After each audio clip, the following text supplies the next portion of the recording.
Проблемите започнале кон крајот на минатото лето, кога Лора го изгубила апетитот.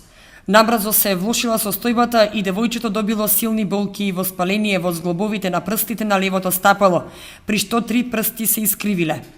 По побараната лекарска помош од познати и искусни доктори, диагноза не била поставена, а болките не престанувале. Нашата голгота започна на 28 јануари, на празникот Свети Гаврил Лесновски, кога поради необјаснив напад на кашлица, ќерката ја однесовме со возило на брза помош на детска клиника во Скопје. Таму бевме примени, останавме еден цел месец на клиниката за реумокардиологија, потоа на неврологија. Меѓутоа, за целиот тој месец и покрај направените обсежни и детални анализи, не можеше да се одреди точна диагноза на детето. Лекарите лекува реума, лекува артритис, меѓутоа се мешаа различни симптоми, така што не можеше да се дефинира и да се одреди точна диагноза. Тогаш стигна некои сугестии од доктори дека треба да се прифати лекување во странство, меѓутоа без никаква конкретна насока. Значи, по едномесечните испитувања и анализи се наоѓавме во една ситуација во која на хартија имавме целосно 100% здраво дете според добиените резултати на анализите од клиниките во Скопје и во Германија, меѓутоа во реалноста детето воопшто не беше во добра здравствена состојба. Не можеше без наша помош да застане на нозе, добиваше чести напади и несвестици. Во месец дена поминати низ неколку оделенија и низ многу врати на скопските клиники, родителите се наоѓале во тешка безизлезна ситуација. Блиските пријатели и роднини ги упатувале да побараат помош од бајачи и гатачи, но Лора била најголемиот противник за такво нешто. Но затоа пак често барала да ја носат во малата црквичка посветена на благовештение во кругот на клиничкиот центар во Скопје.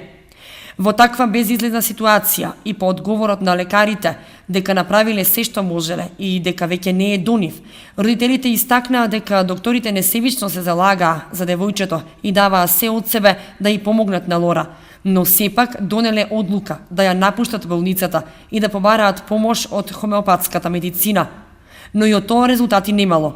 Неподносливите болки во зглобовите на искривените прсти, вртоглавиците, нападите, несвестиците, заматеноста, црнината пред очите и понатаму останувале. За Великден биле пуштени дома со договор веднаш после празникот да се вратат во болница. Долги години наназад родителите го посетувале манастирот Свети Гаврил Лесновски, па решиле да отидат со детето. Во разговор со игуменот на Лесновскиот манастир отец Дамаскин, тој им дал утеха на родителите, говорејќи дека проблемот и болеста на Лора се од духовна природа. Отишле со него во манастирот и тој прочитал молитва и ја помазал со масло од кандилото на гробот на епископот Гаврил Светогорец. Додека траеше молитвата, очекувавме дека ќе се онесвести, бидејќи со месеци наназад не издржала толку време да не добие напад.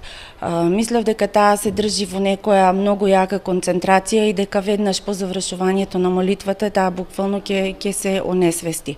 Меѓутоа тоа не се случи. Отецот имаше голема вера дека со девојчето се ќе биде во ред.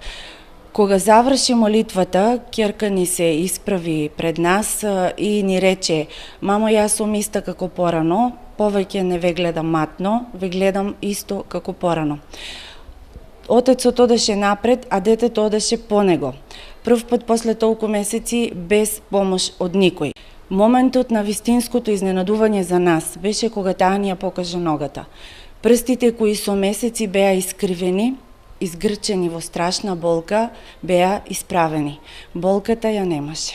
Родителите кои мислеле дека е сон од кој не сакаат да се разбудат, само се свртеле кон манастирот и низ солзи му заблагодариле на Господ за чудото што им се случило со нивната 13-годишна ќеркичка. Било потребно време да се созамат и да поверуваат дека нивното дете, кое допред само неколку минути постојано се онесвестувало и не можело само да оди, сега задоволно се смее. На неа немало никаква трага од долготрајната голгота. Божјата милост избришала се. Дома се вратиле со истото живо, здраво и среќно дете од порано. По само 5 дена од чудото, кога се слави Источен петок Балаклија, Во метохот на Лесновскиот манастир, Лора го прими Христа преку причест кој го даде игуменот Дамаскин. Големото чудо придонело за духовна преобразба на целото семејство и за уште посилно засврстување во верата и цврста решеност никогаш да не отстапат од светлата патека на Исус Христос. Добро вечер, започнува православна ризница на Канал 8.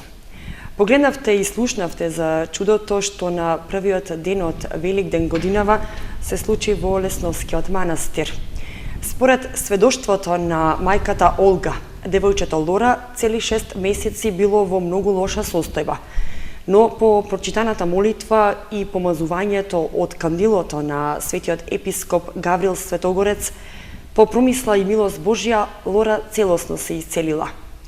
Како црквата и верниците треба да ги толкуваат ваквите чуда кои Бог ги праќа за преобразба на целиот народ и за спасение на душата. Во православна ризница вечерва разговараме со игуменот на Лесновскиот манастир, отец Дамаскин, кој е тука со нас во студиото да ни одговори и образложи повеќе на оваа тема. Добро вечер, добро ни дојдовте во студиото на Канал 8. Добро вечер, добро најдовме.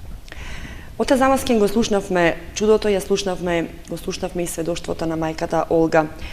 Како црквата гледа и ги толкува ваквите Божји чуда? Во црквата Христова од секогаш се случувале чуда. Уште од самиот нејзин почеток, уште од проповета Христова, подосна преку проповета на апостолите, целата нивна евангелска проповед, почнувајќи од Христовата, продолжувајќи апостолската, па и на нивните подоснешни ученици, била проследена со многобројни чуда. Значи, чудата се впечатливи, интересни како и за оние кои што веруваат, така и за оние кои што не веруваат. Тие што не веруваат се трудат тоа да го образложат и да го расудат со својот, како што Свети Игнати Бријанчининов го нарекува лажен разум, припишувајќи го чудото на природните појави кои што науката се уште не ги дознала, ниту пак ги објаснила. Меѓутоа, оние кои што се верни, самата појава на чудото го гледаат како пројава на благодата Божја, како дејство на благодата Божја во црквата. Бог секако и чудата кои што ги допушта да се случуваат и кои што ги пројавува по својата голема милост и човеколюбие, ги испраќа пред се од една страна за укрепување на верните во верата, за зацрстување нивно, од друга страна за да оние кои што не веруваат ги обрати и ги приведе кон себе и кон својата вистина. Односно, за оние кои што се верни во срцето, сите овие чуда, како и ова сега чудо, служа за уште поголемо зацврстување нивно во верата, бидејќи со тоа се потврдува и присуството на Светиот Дух во црквата. Живото дејство на благодата Божја во црквата потврда на вистинитоста на нашата црква и тоа дека можеме во неа и текако да живееме и да се спасуваме, да го постигнеме нашето лично спасение. За оние кои што не веруваат, меѓутоа може би трагаат по Бога, чудото служи само како еден од можните патишта за нивно обраќање кон Бога и кон верата, додека пак за оние кои што се длабоко неверни во срцето, кои што се тврди во срцето и кои што не сакаат да поверуваат, тогаш сигурно никакво чудо не може да ги увери во постоењето Божјо. Во православната црква спомнавме дека уште од почетокот проповета на апостолите била проследена со и Христовата со многобројни чудеса, бидејќи тогашниот суров пагански свет имал потреба бидејќи луѓето биле премногу телесни, премногу површни и плитки во поимањето на Божите вистини, било потребно тогашното Слово Божјо да биде подкрепено со многобројни чудесни исцеленија, со многобројни чудесни изгонување на демони од оние кои што биле демонопседнати, исцелување и на неизлечиви болести, па дури и воскреснување на мртви, за да тогашните луѓе ги уште повеќе утврди во во вистинитоста на словото кое што прво Христос го проповедал Евангелието, подосна и апостолите. Меѓутоа, во православната црква и ден денеска се случуваат. Значи, ова не е единствено и само чудо кое што Бог промисли да го објави, за да потврди својата присутност во нашата света православна македонска црква. Чуда постојано се случуваат. Најголемо чудо е пред се ислегувањето на благодатниот оган во Ерусалим на Велика сабота, на кое што присуствуваат не само верните, туку и неверните, дури и евреите, меѓутоа сепак исто како тогаш и сега се со тврди срца и не сакаат да поверуваат. Потоа големото чудо кога реката Јордан на денот на Богојавление, кога Ерусалимскиот патриарх го спушти крстот во реката, таа го менува својот тек. Почнува да плови во спротивен правец неколку секунди, исто како во времето Христово. Потоа имаме во православната црква многубројни чудотворни икони, чудотворни мошти, икони кои што мироточат, икони од кои што се пролеваат крвави солзи, исто така необјасними за науката. Потоа имаме едно од најголемите чуда кои што Бог ги пројавува исто во својата православна света црква, се нетрулежните мошти на светителите. Значи имаме и тоа чудо го нема во ниту една друга црква, во ниту една друга вероисповед. Значи само во православната црква имаме светители по чие упокоение Бог ги прославува со нивните нетрулежни можди, со стотици години, како што е, например, и нетрулежното тело на Свети Василий Острошки во Острог, Свети Димитри во Солун, на Света Петка во Романија во Јаш, потоа на Свети Саво Светени во манастирот Свети Саво Светени. Потоа во Грција ние ланската година се поклонивме на тројца светители чии мошти беа нетрулежни. Во Грција во Кефалонија на Свети Герасим Кефалониски, кој што е исто познат како оној по чии молитвено застапништво се целуваат многумина кои што се под демонско влијание, демонообседнати. Потоа моштите на Свети Патапи на Коринт, чие што тело е нераспаднато од 4 век, значи цели 16 века. И кај што, кога бевме, се случи едно чудесно исцеление на исцелување на едно момче од Грузија од псоријаза, тоа е неизлечива кожна болест. Потоа моштите на Свети Јоан Руски, кои што се наоѓаат во островот Евија. Значи во сите православни цркви, исто во Русија има многу тела на трулежни светители, на Светиот патриарх Тихон Московски, Александар Свирски и многу други светители. Значи со сето тоа Бог покажува дека само и единствено нашата света православна црква е она која што ја чува полнотата на вистината, само е таа она во која што Бог ја пројавува својата милост, својата благодат, и само таа е она која што вистински ќе грижи за спасение на своите верни чеда и за нивното душевно и за нивното телесно исцеление. Пред се чудата во православната црква не се најдобар начин на проповед. Значи мора да знаеме дека чудата Бог повеќе ги правеше и во времето Христово за оние кои што беа телесни, отколку за оние кои што веруваа на неговото слово, бидејќи кога ги праша апостолите, нели, за кого ме мислите, Свети апостол Петар му одговори: ти си Христос, синот на живиот Бог, бидејќи имаш зборови за вечен живот. Значи иако тие ги гледаат чудата, тие верува во неговите зборови, во неговото слово.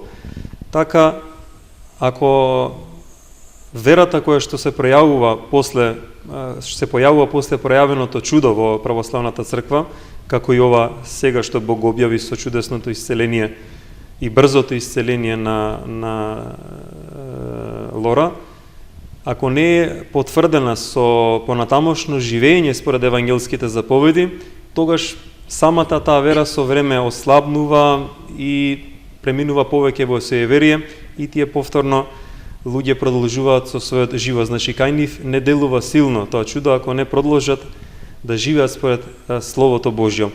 Значи Словото Божјо е вистинско оно кое што е преобразува, оно кое што го менува човекот, оно кое што го менува целиот негов живот, го преобразува неговиот ум, го менува неговиот начин на мислење. бидејќи најголемото чудо на благодата Божја е целосната преобразба на грешниците кои што ќе собратат со покаяние и кои што ќе почнат, ќе го остават својот грешен пат и ќе почнат да живеат според евангелските заповеди. И тогаш самото Слово Божје, самиот живот според евангелските заповеди целосно ги преобразува. Тоа е она што чудо кое што секојдневно го гледаме кај сите оние верни кои што приоѓаат во црквата, сите оние кои што искрено се кајат, го стават својот грешен и лош начин на живот и приоѓаат кон Христа со цврста решеност понатаму да од корен да го сменат својот грешен начин на живот. Затоа повремено Бог пројавува и вакви чудесни исцеленија за да ни потврди дека само Он е вистински лекар на нашите души и на нашите души и на нашите тела. Дека само тој во својата света православна црква е моќен веднаш во истиот момент да ни исцели, да ни ја пројави својата голема милост, но секако исцелението зависи пред се од нас, од тоа како ние пристапуваме, зависи од нашето покаяние, од нашата цврста вера и од цврстата надеж во Божјата промисла за спасение на нашата душа. Тоа е во однос на она како црквата ги толкува ваквите Божји чуда. Факт е дека веста за чудото со Лора се рашири низ цела Македонија, па би рекла и надвор од Македонија во нашите соседни православни земји и го потресе целиот народ, потекнувајќи го да се обрати кон Бога. Многумина различно го толкуваат Божјото чудо. Како всушност треба да се свати ова Божје чудо и како треба да пристапуваат луѓето, барајќи помош и милост од Бога?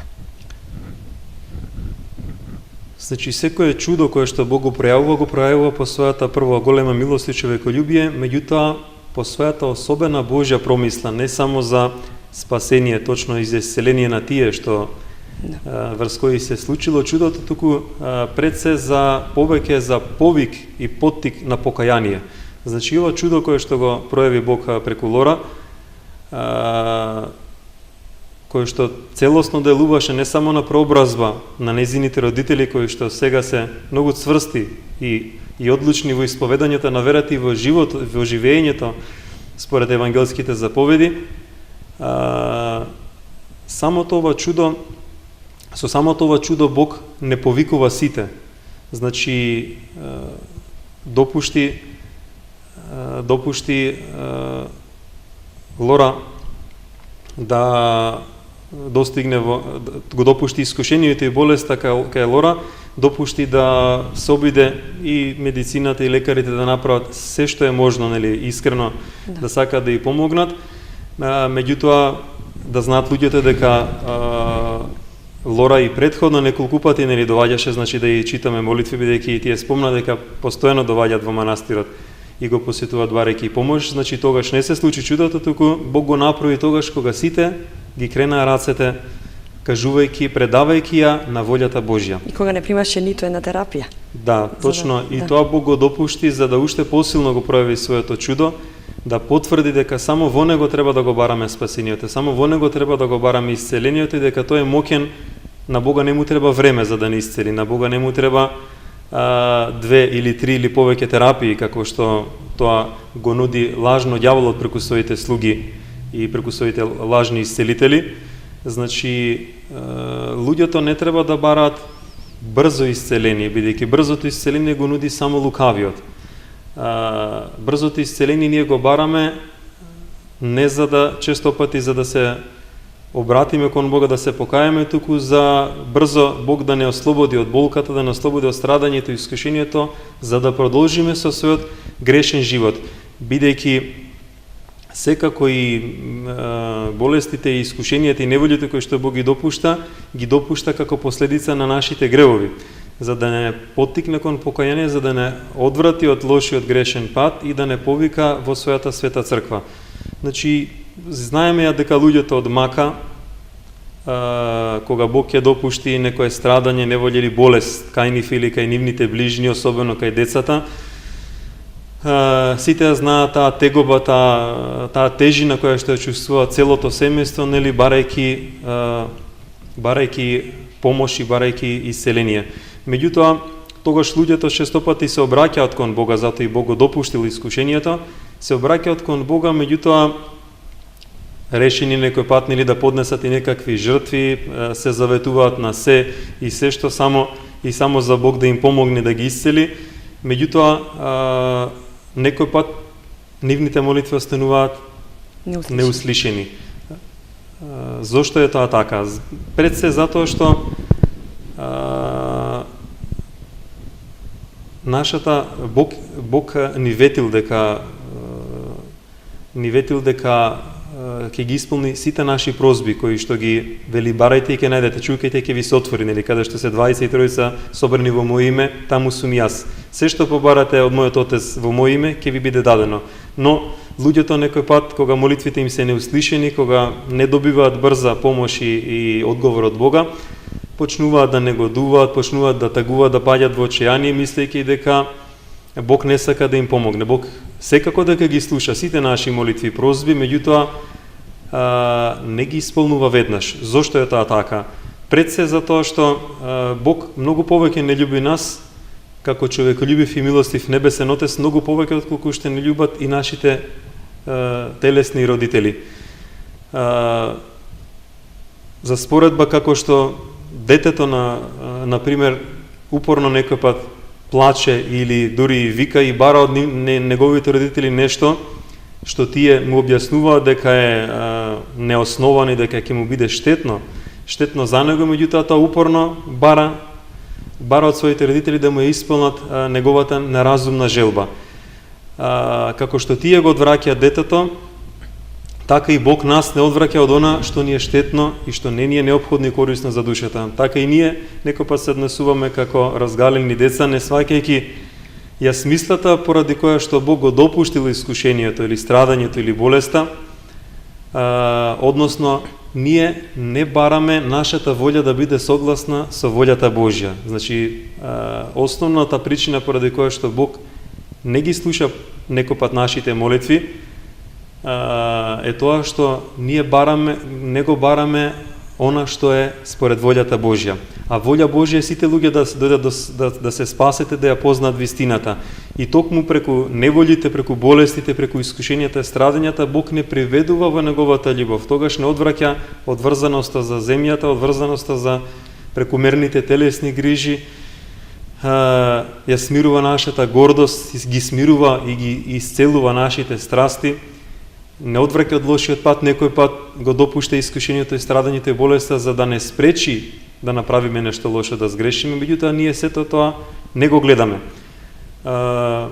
Втора причина поради која што Бог не ги услишува нашите молитви, тогаш кога бараме милост кон Него, е тоа што некој пат ние не сме на достојна морална висина за да бараме нешто од Бога.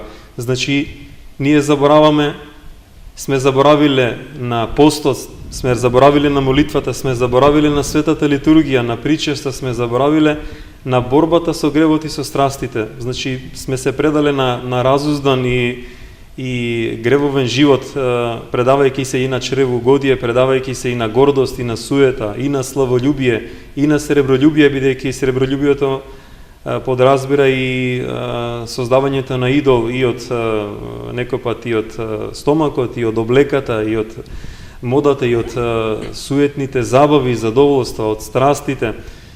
Со сето тоа Бог сака да не одврати од тоа, да не повика кон Него. Значи, пред се, за да бараме милост од Бога, пред да придеме, барајќи Бог да ни ги услиша нашите молитви за телесно исцеление, кое што е допуштено заради духовна болест, односно заради нашите гревови и од туѓеност и оддалеченост од Бога и од црквата Божја, треба да се потрудиме да се обратиме кон покаяние. Значи, треба да почнеме да се трудиме да ги исполнуваме Божите заповеди. Пред се да почнеме, бидејќи без пост, светите отци велат, без пост и молитва не може да му угодиме на Бога. Значи, многумина и сега од луѓето, слушајќи, нели, за чудесното исцеление, брзо трчат, нели, да се обратат за помош и кон манастирот, и кон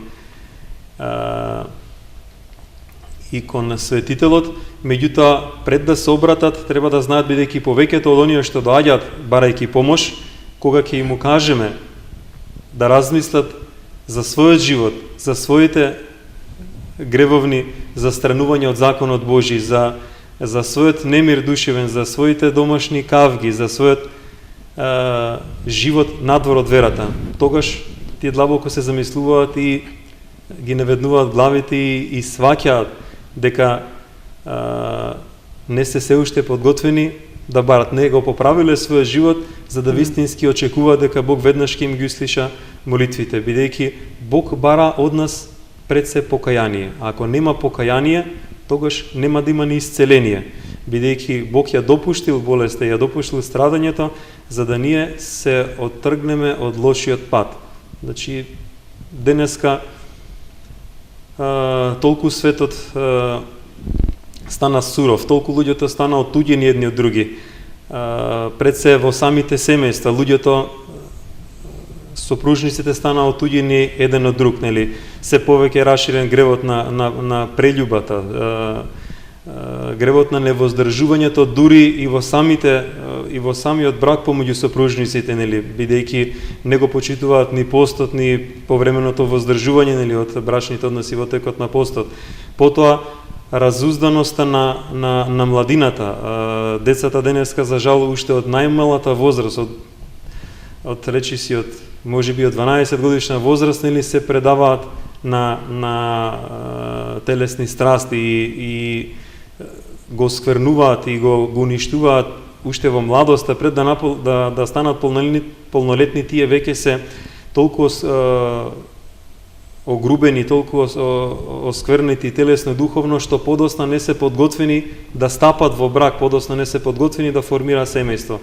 Значи, предаденоста на чревогодијата, на алкохолот, на секаквите пороци, страсти, осудувањето, гневот помеѓу луѓето, зависта, гордоста, самољубието, сето тоа е толку веќе присутно кај народот, што Бог промислува по својата голема човеколюбие и милост да го пројави повремено своето присуство во црквата, да не повика кон покаяние, да покаже дека само во црквата, во законот Божи, во Евангелието, во исполнувањето на евангелските заповеди лежи клучот за нашето исцеление. Пред се духовно, меѓутоа подосна и телесно. Значи и денеска се случуваат чуда. Не е чудото само со Лора, значи ние сме сведоци и за други чудесни исцеленија, дури и од неизлечиви болести, на оние луѓе и наши верници кои што дошли, кои што се одвратили од гревот, кои што почнале да живеат богогодно, кои што се покајале искрено пред Бога,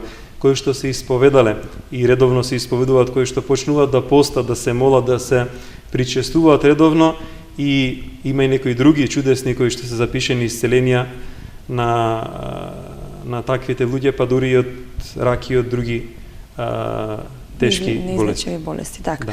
Отец, споменавте дека Бог ги праќа тие страдања и искушенија или болести, за да всушност не обрати кон покаяние и кон поправање на животот.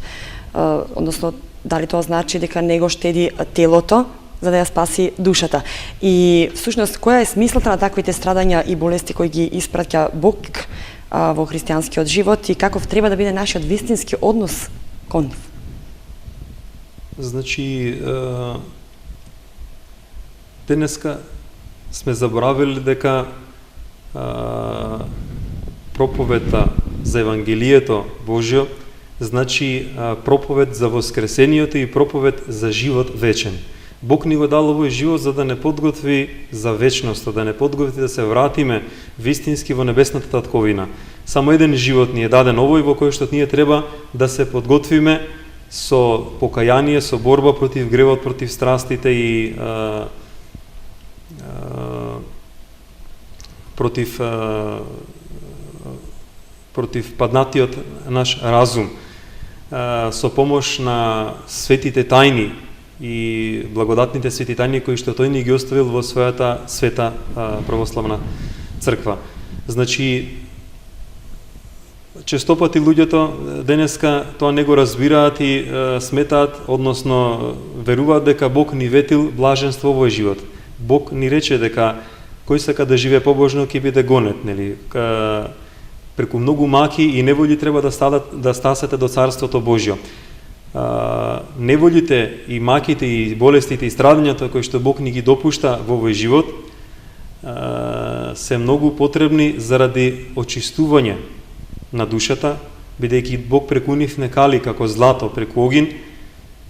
Потребни се бидејќи оној кој што робта и негодува против допуштените неволји и страдања е оној само кој што нема доверба во Бога, оној кој што отстапил од Евангелието, отстапил од црквата, оној кој што не ја чувствува вистински својата гревовност и немоќ и не ја чувствува својата неспособност со собствени сили да ги победи, да ја победи силината на страстите и на гревот кој што го напаѓаат под демонско влијание. Бидејќи овој свет лежи под власта на поднебесните духови на злобата. Ниеден човек не може да се бори сам против гревот и против страстите без Божја благодатна помош преку светите тајни на црквата. Затоа Бог преку допуштањето на болестите, на телесните немоки, на страдањето и искушенијата, допуштајќи го злото, сето тоа го приначува во добро, односно во она што е корисно за нашето спасение. Луѓето во почетокот на православната, во почетокот на црквата, во првите векови на христијанството, тогаш кога вистинските христијани биле силни во верата, биле на високо морално-духовно ниво, кога биле подготвени и секојдневно животот да го дадат за верата Христова и за името Христово, бидејќи тие верувале во воскресението и во ветувањето Божјо за вечно блаженство. Тие нарекувале болеста посета на милоста Божја. И ако немале искушенија, ако немале страдања, ако немале болести, тогаш велиле: Господи, зошто ме заборави? Сега е сосема спротив, значи духовните луѓе, оние кои што живеат во светот безгрижно, оние кои што живеат без искушение и без страдања, ги жалат и велат дека Господ ги заборавил, бидејќи тие ќе бидат страшно изобличувани на судот Божи. Додека пак оние кои што боледуваат, меѓутоа кои што искрено благодарат за болеста на Бога, кои што се свесни дека Бог ја допуштил болеста и за нивно исчистување на душата, заради поправање на живота, заради вразумување, за нив духовните луѓе, вистински оние кои што се духовни, велат дека Господ ги посетил. Така и свети Серафим Саровски, како еден од најголемите светители, кога беше во тешка болест во постела, беше удостоен со посета од Мајката Божја. Значи, самите болести кои што и страдања кои што Бог ги допушта како милостиво вразумување и поучување наше, за да се одвратиме од гревот, да се приведеме кон покаяние, да го отфрлиме нашиот грешен пат, или заради испитување на христијанската вера. За оние кои што грешат, тоа им помага да се покаят, да се смират, да ја познаат својата немоќ, бидејќи ние сме силни се додека Бог не допушти страдање и искушение кај нас или кај нашите ближни. Тогаш паѓаме на колена, тогаш трчаме во црквата, го молиме Бога да ни ја покаже својата голема милост. И тогаш додека не се отклонат причините поради кои што Бог го допуштил искушението, ниту Бог ја пројавува својата милост веднаш. Како што велеше еден голем старец Анатолий Оптински, велеше: ако луѓето кои што страдаат, нели, барајќи милост од Бога, ако не се отргнат од лошиот пат, ако не ги отргнат причините, рековме, поради кои што Бог го допуштил искушението и болеста, Бог не ја штеди дури ниту својата светиња. Значи Бог допушта и светињата да се разрушува, како што допушта поради нашите гревови да се разрушуваат некој пат и црквите, како што допуштал поради гревовите прво и во Стариот Завет на евреите да бидат предавани во робство, како што допуштил и Цариград да падне во рацете на иноверните поради гревовите на христијаните, како што рекла Мајката Божја кога се јавила во олтарот на тогашниот цар: од денеска мојот син ве предава во рацете на иноверните заради вашите големи гревови, заради вашето оттуѓување од Бога и предавање на гревовен живот. Значи додека пак кај оние кои што кои што Тоа се живеат. оние кои немаат искушенија и болести. Да, тие Дали тие значи дека нема да се спасат? Еве Бог не им допуштил искушенија, болести, страдања. Нема човек на земјата кој што Нема искушенија, но можеби така. кој што нема искушение и вакво. Бидејќи болестите и искушенија се последица пред се на нашите гревови, бидејќи во самото Евангелие читаме дека Христос, кога ги исцелуваше болните, им велеше оди и не греши повеќе. Или оди и не греши повеќе за да не те снајде нешто полошо. Да. Со самото тоа ни кажа која е вистинската причина за страдањата наши и болестите. Значи, за да ги предупредиме или да ги спречиме болестите и страдањата и искушенијата, треба пред се да престанеме да грешиме. Поправање на животот. Да. Така, отец, тука ќе ве прекинам, само да споменеме дека кај нашиот народ малку е непоимливо. Вие споменавте дека треба, доколку се болеидува, да се истовремено благодари на Бог. Како го објаснувате тоа? Обично луѓето роптаат, негодуваат и дури го прашуваат Бог зошто им праќа болест.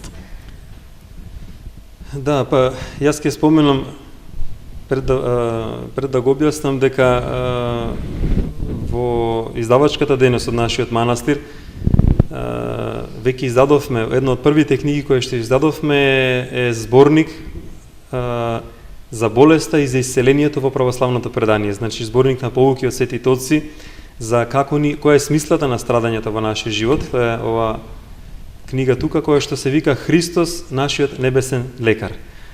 Во неа убаво светите отци објаснуваат нели која е смислата пред се на страдањата во христијанскиот живот, бидејќи луѓето честопати велат нели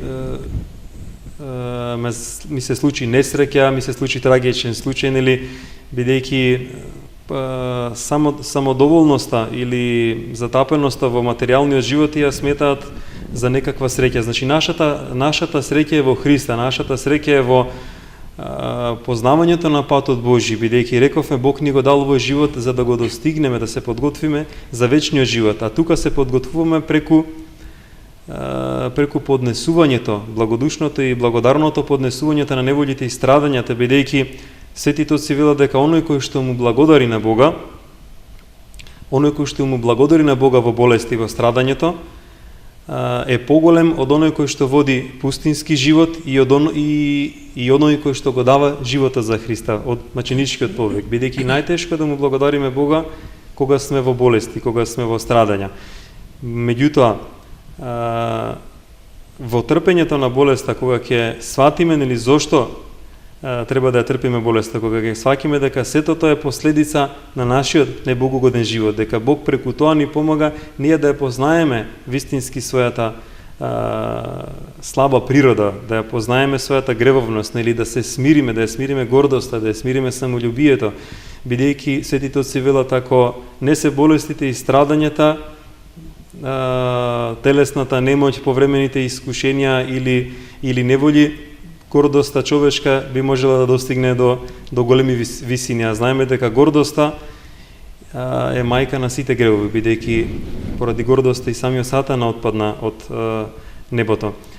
За христијаните не треба да постои несреќен случај, бидејќи ако ние сме се предале на волјата Божја и промислата Божја за нас, тогаш нашата волја сме ја усогласиле со волјата Божја и постојано го бараме она што ни е корисно за нашето спасение, бидејќи Бог најдобро знае што е корисно за спасението на нашата душа и согласно со нашите сили, со нашата немоќ ни испраќа и искушени и болести и страдања. Значи во самото Евангелие Бог вели дека апостолот вели дека Бог никопат не допушта страдања, болести или искушенија кои што ги надминуваат нашите сили, дури многу помалку бидејќи Бог е човеколюбив и милостив. Затоа никопат не треба да негодуваме, не треба да роптаме, бидејќи од болеста може да извлечеме и огромна корист, може да, ако се смириме, ако се научиме на трпение, тогаш самото трпење на болеста ќе ни подготви венец во Царството Небесно. Меѓутоа, доколку негодуваме, доколку роптаме на Бога, доколку постојано велиме Господи, па зошто ме казни, зошто го допушти ова, па што сум направил, не сваќајќи ја длабоката повреденост на нашата природа со гревот, не сваќајќи дека ние постојано секојдневно го жалостиме Бога со нашиот живот надвор од црквата, надвор од Евангелието, бидејќи за жал многумина се нарекуваме денеска христијани, меѓутоа малкумина се оние кои што вистински живеат според Евангелието, исполнувајќи ги сите заповеди на црквата, оние кои што Бог ги востановил и кои што не ги дал. Пред се заповедта за постот, малкумина се оние кои што вистински го почитуваат и го практикуваат постот, нели, заради скратување на телото, заради скратување на страстите, пред се духовниот пост, секако и телесниот. Потоа малкумина се оние кои што вистински се молат секојдневно, кои што го читаат Светото Писмо, малкумина се оние кои што редовно одат на светите богослужби, на светата литургија, барајќи од таму благодатна помош и сили за да ги поднесат искушенијата, неволите и страдањата во наредниот период и благодарејќи му на Бога за помошта која што им ја дава во борбата со гревот во дотогашниот период. Да, тука ќе се навратиме на Лора и на чудото за Лора, за која е наша вечерашна тема. Ќе споменам, почитувани гледачи, дека тука во емисијата имаме и Лора, ја снимивме дома, во незиниот дом во село Тракање, како му благодари на Бог, а сега и безгрешно си игра, кажавме по молитвите упатени кон Бог, Бог целосно ја исцели. Да ја слушнеме Лора, па се враќаме назад во студиото. Пред 6 месеци имав многу страшни болки во стапалото, имав некои напади на кашлица, несвестици и сето тоа ми приоѓаше во некоја безизлезна ситуација. Бев заедно со моите родители, а најмногу јас. Бев многу безнадежна и мислев дека нема да се опоравам, се плашев, гледав многу црни пред моите очи, змии и многу ред други работи. Се онесвествував секоја минута. Мене ми беше најтешко, но ги секако се жалував и моите родители кои беа постојано до мене. Сакам да им се заблагодарам нив, најмногу и на Свети Гаврил Светогорец. Бев во многу лоша состојба, не можам ни да опишам, но сега сум радосна бидејќи сум веќе добра. Првиот ден од Великден, заедно со моите родители и целото наше семејство, одлучивме да одиме во Лесновскиот манастир, кој пред тоа многу години го посетуваме. Јас бев среќна што ќе одиме таму, но кога одевме таму, имав многу несвестици, бев во лоша состојба. Кога заедно со моите родители влеговме за да ми ја прочитаат молитвата, јас клекнав пред гробот на Свети Гаврил Лесновски и мојата молитва која ми ја читаа беше долга и моите родители едноставно се чудеа толку време да не се однесвестам после толку време.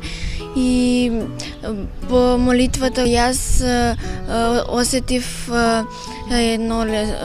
бев олеснета, се чувствував многу подобро, ногата која ми беше искривена, повеќе ги немаше несвестиците, се чувствував многу подобро и бев способна веќе да почнем со училиште. Се договорив со моите другарки да излеземе вечерта. Не можам да го опишам чувството, беше прекрасно. После тие 6 месеци поминати во многу болници и оделенија во болницата, мајка ми и татко ми беа решени да ме носат и кај многу бројни гатачи, бајачи и се беа спремни да направат за да ми биде подобро. Но јас се чувствував некоја верба во себе дека тоа не е добро за мене и дека бев најголемиот спротивник да ме носат по бајачи и по гатачи. Јас сакав и кога бев во болница, одев во малата црквичка во дворот на болницата, сепак верував во Господ и не сакав, во ниту еден момент не помислив за бајачи и гатачи. Во овој момент сега сум многу благодарна на свети Гаврил Лесновски светогорец, кој ми даде многу голема милост и ме исцели. И сега му благодарам на Бог што сум иста како порано и можам да ги извршувам сама моите обврски.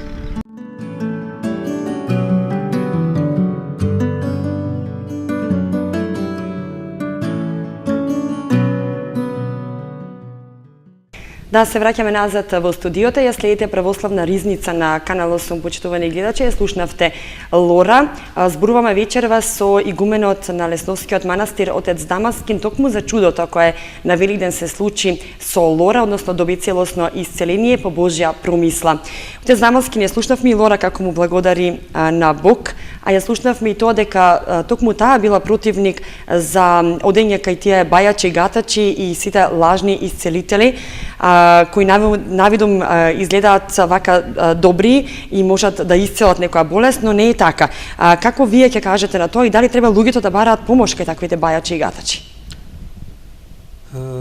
Значи, Господ ни го дал на земјата своето најголемо чудо, својата света православна црква, која што како вистинска мајка се грижи за и духовното и телесното здравје на своите чеда, како што вели Свети Кипријан Картагински, кој има црквата за своја мајка, го има и Бог за свој отец.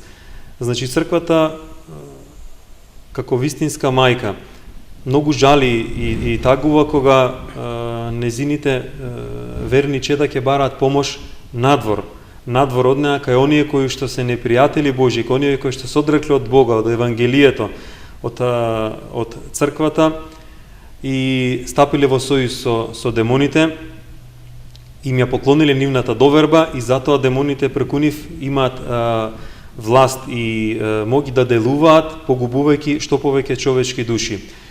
Ја слушнавме и Лора која што потврди со незиното благодарење дека незиното исцеление резултати на незината силна вера и незината силна надеж единствено во Божјата помош. Значи, тоа во голема мерка е причината поради која што и Бог ја пројави својата голема милост кон неа. Значи, не може оние кои што се непријатели на христијаните, оние кои што дишат со омраза кон нас како христијани, да ни помогнат. Демоните се човекоубици и уште од почетокот. И тие не можат да ни помогнат во исцелението на болеста. Тие само ни нудат, дјаволот преку тие своји слуги, преку бајачите, гатачите, преку лажните исцелители, екстрасенси, преку оние кои што се занимаваат со биоенергија, преку хороскопите, преку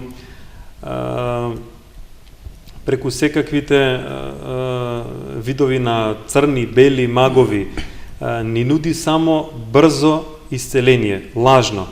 Бидејќи рековме претходно дека Бог ги допушта болестите како последица на нашите гревови. Ако не се покаеме, ако не се одвратиме од грешниот живот, тогаш ниту Бог ја пројави својата милост. Ние бараме брзо исцеление за да продолжиме да грешиме, не барајќи Бог да ни помогне за да се исправиме и за да продолжиме да живееме според неговите заповеди.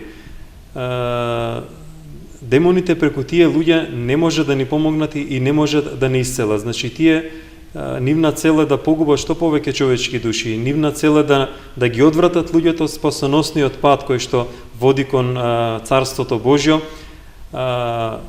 Нивна цел е само да ги прелажат луѓето да ги починат на гревот и страстите преку тоа што преку тие своји слуги кои што им ја поклониле, реков, довербата и кои што мислејќи дека му служат на Бога, малкумина со оние кои што мислат дека му служат на Бога, повеќето од тие лажни исцелители многу добро знаат на кого му служат и тоа го пројавуваат тогаш кога ние ќе им се спротивставиме или кога ќе покажеме недоверба или неверие кон нивните лажни ветувања за брзо исцеление. Рековме претходно дека на Бога не му треба време да не исцели. Тој, ако ние се каеме во истиот момент, како што ни прояви преку чудото со Лора, може да ги оттргне од нас сите болести и сите искушенија. За Бога нема неизлечиви болести. Демоните, како што вели Свети Јован Златоуст, вели дури бајачите и гатачите, тие слуги демонски, дури и да привидно можат да исцелат, цената за тоа е вечната погибел на нашата душа. И каква ни е користа од телесното исцеление ако душата ја подложиме на вечни маки? Или според едни други зборови кои на големиот отец на нашата света црква Свети Јован Златоуст вели, помисли човеко, вели, како мислиш нели одејќи на бајачи и гатечи дека тие ќе ти помогнат во исцелението на болеста, отфрлајќи го Бога, како потоа ќе се појавиш пред лицето Божје и ќе бараш од Него милост, а од другата страна се одрекуваш од Него и бараш помош кај неговите непријатели. Отец, мора да се спомене тоа дека бајачите, а често пати и гадачите, често гледаат на икони. Значи, пред себе ги залажуваат така, нели, они луѓе кои бараат помош од нив, со тоа што ги користат самите икони за да гледаат и гатаат и да им помагаат навидом на луѓето. Да, тоа сакав да го објаснам, повеќе бидејќи многумина од луѓето се прелажуваат, нели, бидејќи демонот се прикрива во ангелско руво. И демонот се јавува како ангел приведен на светлината за да ги прелаже луѓето, покривајќи се со маската на побожност, покривајќи се со светињите, меѓутоа кои што повеќе ќе му служат него за осудот, колку што за спасение на оние кои што му се обраќаат. Значи, целта на демоните и на нивните слуги е пред се да сеат раздор помеѓу луѓето. Значи, често пати, ќе кажам пример, луѓето тоа ќе го знаат и често пати го кажуваат кога ќе исповедаат дека биле кај такви лажни исцелители. Значи, секој пат кога ќе одат тие бајачи и гатачи, им велат дека вината за нивната несреќа, за нивните болести е во некој друг, околу нив. Значи, ѓаволот, бидејќи името ѓавол значи клеветник, тој шири лажна клевета, сака да се омраза помеѓу братот и помеѓу браќата, помеѓу сопружниците, помеѓу снаата и свекрвата. Значи, секој пат ќе каже дека или некој ти направил магија, или некој те урочил, дека некој друг е виновен за нашата несреќа. Сосема спротивно од она што го објаснивме. Значи, никој од тие бајачи исцелители нема да ги упати луѓето кон покаяние. Никој нема да им каже дека тие се самите виновни за несреќите и болестите. Секој пат ѓаволот како клеветник ја префрла вината на некој во нивната околина и ако им каже лукаво и смислено дека некој е црно лице или некој е машко или женско, Ја веќе помисла дека им погодува. Луѓето сите потенцијални такви личности околу себе ги ставаат на црната листа, односно ги смета за своји непријатели. Друга работа по која што луѓето се лажат е тоа што велат, нели, ми погоди се. Да, тоа е едно од побројните причини поради кои што луѓето се прелажуваат и ми ја поклонуваат довербата на тие лажни исцелители. Значи, мора луѓето да сватат дека не само Бог, туку и демонските сили знаат се што се случува со секој човек, од неговото раѓање па до денот кога пристапил барајќи помош од нив. И може да му каже, значи, било која бајачка, било кој гатач, било кој исцелител, бидејќи самиот демон говори преку нив. Мора да разберат луѓето дека тие доброволно се подложуваат на влијанието на демонските сили. И подоцна, ако нема искрено покаяние, ако нема плодови на покаянието, ако нема искрено жалење поради гревовите, ако не ги исповедаме, тогаш и Бог нема да ја пројави својата милост, бидејќи ние со одењето и барањето помош од тие исцелители сме се одрекле од Христа и од неговата света црква. Значи, секој може да им погоди и да им каже некои работи кои што никој друг не ги знае, кои што само тие ги знаат. И тие тоа го припишуваат на дејството на благодат или на силата Божја. Меѓутоа, ако веруваме во Бога, треба реално да веруваме и во постоењето на духовниот свет, не само на ангелите, туку и на демоните кои што отпаднале од небото. Значи, сатаната 1/3 од ангелите повлекол од небото и тие се Бог допуштил тие да имаат власт не да имаат власт, туку да делуваат во поднебесието, како вели свети апостол Павле. Нашата борба е не против плотта и крвта, туку против поднебесните духови на злобата кои што многу реално постојат. Најголемата лукавост на демонот денеска е тоа што, како велат светите отци и старци современи, е што ги убедил луѓето дека не постои. Сега многу прикриено делува и луѓето не се свесни, некој пат дека се под силно демонско влијание. Значи, дури дечињата, повеќето од дечињата кои што доваѓаат барајќи помош и во манастирот по сведоштвата на родителите, значи има многу од нив кои што се под демонско влијание поради носењето по бајачи, по гатечи, поради тоа што нивните родители доброволно ги предаваат во рацете на ѓаволот. И потоа Бог допушта и кај нив искушенија и страдања, додека родителите за да родителите се обратат кон Бога, за да се покајат, да се одвратат од тој лош пат и да почнат да живеат онака како што Бог бара, не заради Бога, туку заради спасение на нашата душа.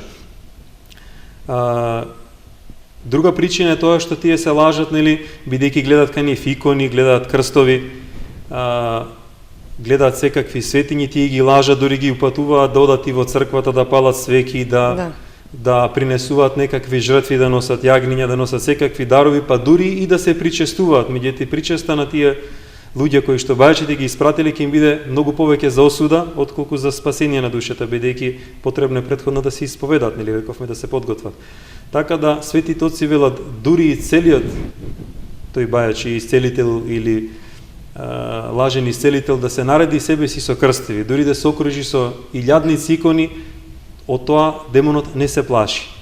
Значи, демоните не се плашат ако ние го носиме само крстот, а не веруваме во крстот и не живееме според крстот. Значи, демоните се плашат од нашиот крстообразен живот. Ако ние живееме според заповедите Божи и ако го носиме крстот Христов вистински во црквата, поднесувајќи ги доброволно и добродушно сите неволји, страдања и болести кои што Бог ќе ни ги испрати заради скротување на страстите, заради очистување на нашата душа од гревовните согрешенија, заради обраќање кон покаяние, кон вистински живот со Христа. Само Бог е оној кој што може вистински да ни помогне, како што и го пројави и го потврди со ова чудо кое што го објави, не рековме на почетокот и во прилогот, по наша волја, туку по Божја промисла, за да народот го повика кон покаяние, да го одврати од тие лажни исцелители кои што ветуваат брза помош, брзо исцеление. Нема да има брзо исцеление додека ние не се покаеме. Ако нема покаяние, повторно ќе речем, нема ни исцеление. Пред да пристапиме барајќи милост Божја, треба да се одвратиме од гревот. Значи, реков, демоните се плашат од нашиот живот според крстот Христов. Многу има кај нас такви лажни, за жал, исцелители. Јас во една емисија од претходните ги споменав, меѓутоа повторно ги споменам за да објаснам уште некои работи, кои што се надевам, можеби некој од наредните емисии по-темелно и по-детално ќе ги образложиме сите лукавства на демонот. Имаме и подготвена една книга во однос на како за природата и на демоните, за нивното постоење и за сите лукавства кои што ги спроведуваат денеска кон луѓето преку своите лажни слуги. Значи, пак ќе ги спомнам Константин Кајшаров во Скопје, кој што е еден од најопасните во Македонија, кој што е под силно демонско влијание, буквално еден современ демонски жрец. Значи, проповедник и на екуменизмот, проповедник и на новиот светски поредок, проповедник на една лажна, измешана религија, составена од многу други. Кај него има и примеси од хиндуизмот и од лажно се представува пред луѓето пред се како пастор, како пратеник Божи, како некој кој што тој самиот има моќ да исцелува. Мора луѓето да знаат дека никој од луѓето нема енергија или моќ повеќе отколку што им е потребна за неговиот живот. Значи, луѓето, исто и кај Иван Исцелител, значи луѓето кај него гледат чудесни појави, лажни чуда, такви лажни чуда и антихристот ќе прави за да ги прелаже верните. Значи, кај него гледат како дури ги подига луѓето, лепдат во воздух, левитираат. потоа кај исто Тоа е и кај несватливо за луѓето и ги да, затоа се привлекуваат на тој прелажуваат, начин. нели, Да. мислејќи дека тоа според силата Божја. Значи на Бога не му треба спектакуларни чуда, бидејќи тие делува само на оние кои што се телесни. Рековме дека чудото не е најдобар начин на проповед. Тоа го прави демонот за да луѓето ги прелаже, за да ги приклони кон своите лажни слуги, за да им ги погуби подосна душите, нели? Така, значи исто рековме, тој ги исто и кај Константин, исто и кај Иван Исцелител, исто и кај Душко од Велес, нели? Тука ќе ја спомнам и Дракче, која што толкува соништа, а која што исто така е слуга на тие исти демонски сили, бидејќи светите оци не поучуваат дека апсолутно никаква доверба не треба да имаме во соништето, и ѓаволот може да не прелаже секако. Демоните може да се јават и во вид и во лик на Христос, и во вид на Богородица, окружени со ангели. Тоа се прелажуваат исто така луѓето, нели, кога ќе им кажат ми се јави Света Петка, ми се јави Света Недела, ми се јави некој друг светител, и дека мене ме повика како избрана за да им помагам на луѓето. Значи Бог нема потреба дополнително да ни се пројавува преку своите светители. Бидејќи се што ни е потребно за спасение, се што ни е потребно за духовен живот, се што ни е потребно за да ние да го достигнеме Царството Небесно, ни го оставил во својата света православна црква.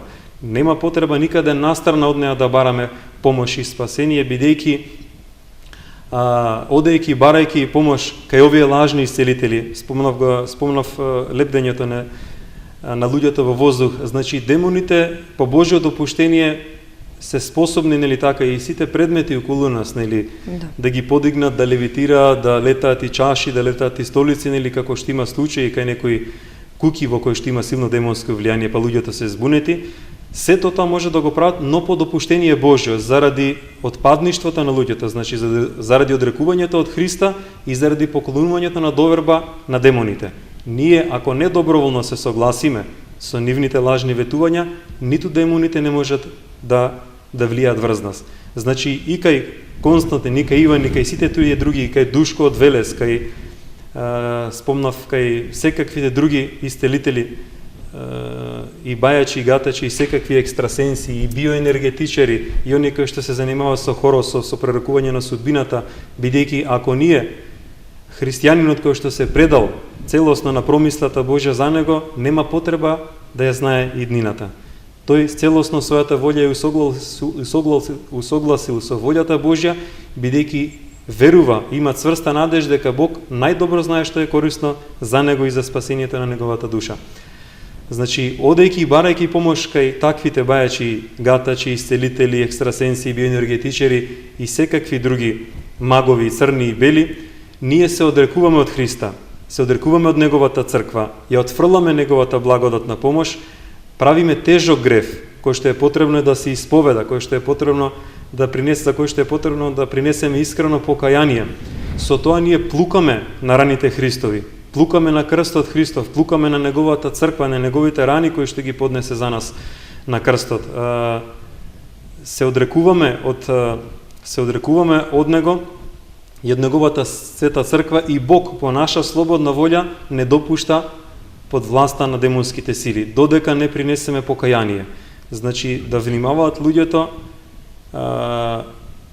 и преку ова чудо кој што Бог го пројави и во нашата света црква, пред се и да ја потврди благодатноста на нашата света православна македонска црква, бидејќи има многу злобни луѓе и злобни усти кои што пред се ја напаѓаат црквата како света и како она која што може да им помогне на луѓето, нели, да се исцелат и духовно и телесно, потоа и на сите оние злобници кои што ја негираат благодатноста на нашата црква, нели, ја нарекуваат отпадничка и расколничка. Преку сето ова Бог допушти да каже дека самиот тој ја потврдува светоста и благодатноста на нашата света македонска православна црква. Нас не ни треба ништо друго признание, кога го имаме Божјото признание.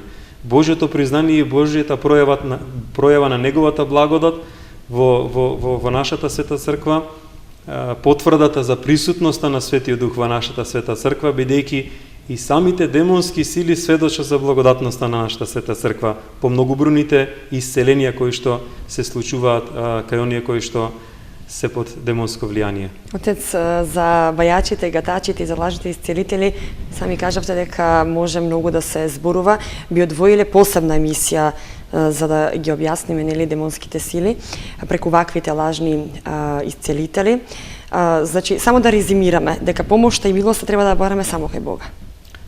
Да, значи пак ќе речем, Бог и преку ова чудо за кое што денеска вечер возборуваме, ни покажа и ни докаже и ни потврди дека само во светата црква, во светата православна црква, треба да го бараме нашето спасение, нашето и духовно и телесно исцеление. Значи потребно е да се покаеме, да се отргнеме од гревот, да се обратиме вистински кон Бога, да се исповедаме пред свештеник или пред духовник, да почнеме да ги практикуваме и заповедта за постот и за молитвата, бидејќи да почнеме редовно да се причестуваме, нели, да се соединуваме со телото и со крвта Христови. Тогаш Бог веднаш ќе ја прояви својата милост и веднаш ќе ни покаже знаци дека го примил нашето покаяние, дека Он е моќен, рековме веднаш во истиот момент, не му треба време на Бога да не исцели. Тој веднаш, ако гледа кај нас искрено покаяние, искрено обраќање, цврста решеност во нашите души и срца, од сега пак натаму да живееме според законот Божи, според евангелските заповеди, веднаш да не исцели, да не преобрази целосно, да го промени и просветли нашиот ум, да го очисти нашето срце, да внесе радост и мир во нашите души, бидејќи одејќи кај таквите лажни исцелители, ваква луѓето честопати сведочат дека имат голем немир, дека имат некој неопислив страв. Сето тоа е сведоштво за присуство на демонските сили околу тие лажни исцелители, околу тие лажни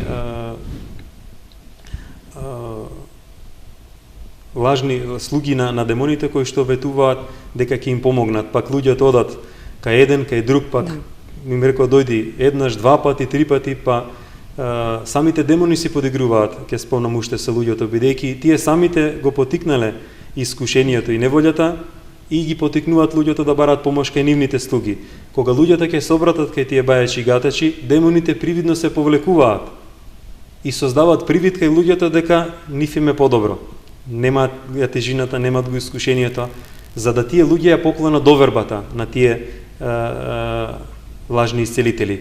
Но за брзо време искушението десетократно некој пат посилно се враќа и болеста и неволјата и искушението, пак тие луѓе бараат помош кај трет, пак кај четврт, и кога ќе задобијат многу гревовни рани и кога ќе се обратат после кон Бога, потребно е многу време, потребно е многу покаяние, многу солзи да пролеат искрени пред Бога, за да Бог им го прости гревот и за да ги отргне од тоа демонско искушение, да ги смири, да почувствуваат вистинска радост, нели, вистинска смиреност во душата и да почнат да се трудат, нели, со Божја помош, со помош на благодатните свети тајни во светата наша православна црква, да го достигнат и своето вечно спасение.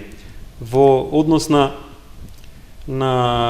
обраќањето на луѓето кон покаяние, кое што е потребно, нели, за да пристапиме кон Бога барајќи милост, јас ќе споменам уште еден наслов од нашата Лесновска библиотека.